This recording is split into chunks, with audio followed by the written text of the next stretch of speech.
വെഞ്ഞാറമൂട് കൂട്ടക്കൊലപാതകത്തിൽ പ്രതി അഫാന്റെ നിർണായക മൊഴി പോലീസിന്. പിതൃ സഹോദരനെയും ഭാര്യയെയും കൊലപ്പെടുത്തിയത് കടം വാങ്ങിയ പണം തിരികെ കിട്ടാൻ ലത്തീഫും ഭാര്യയും നിരന്തരം അധിക്ഷേപിച്ചതുകൊണ്ടാണ് എന്ന് അഫാൻ. തെളിവെടുപ്പിനിടെ യാതൊരു കൂസലുമില്ലാതെയാണ് അഫാൻ താൻ ചെയ്ത ക്രൂരതകൾ പോലീസിനോട് വിവരിച്ചത്.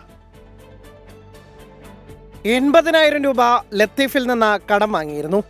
ഈ പണം തിരികെ ചോദിച്ച പലതവണ ബുദ്ധിമുട്ടിച്ചു.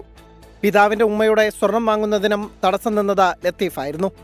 ഇതാണ് ലത്തീഫിനെ വകവരുത്താൻ കാരണം. ഷെമിയെ കഴുത്തുഞ്ഞിരിച്ച് നിലത്തിട്ട് പിതാവിന്റെ ഉമ്മയെയും കൊന്ന ശേഷമാണ് ലത്തീഫിന്റെ വീട്ടിലെത്തുന്നത്. ബാഗിലിരുന്ന ചുറ്റികയെടുത്ത ഹാളിലെ സെറ്റിയിലിരുന്ന ലത്തീഫിന്റെ തലയിൽ പലവട്ടം അടിച്ചു. ശബ്ദം കേട്ട് ഓടിവന്ന സാജിദയെയും അടിച്ചു. അടുക്കളയിലേക്ക് ഓടിയ സാജിദയെ പിന്നാലെ ചെന്ന് ആക്രമിച്ചു കൊന്നു.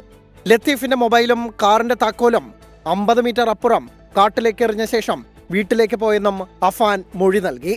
തെളിവെടുപ്പിനിടെ യാതൊരു കൂസലുമില്ലാതെയാണ് അഫാൻ താൻ ചെയ്ത ക്രൂരതകൾ പോലീസിനോട് വിവരിച്ചത്.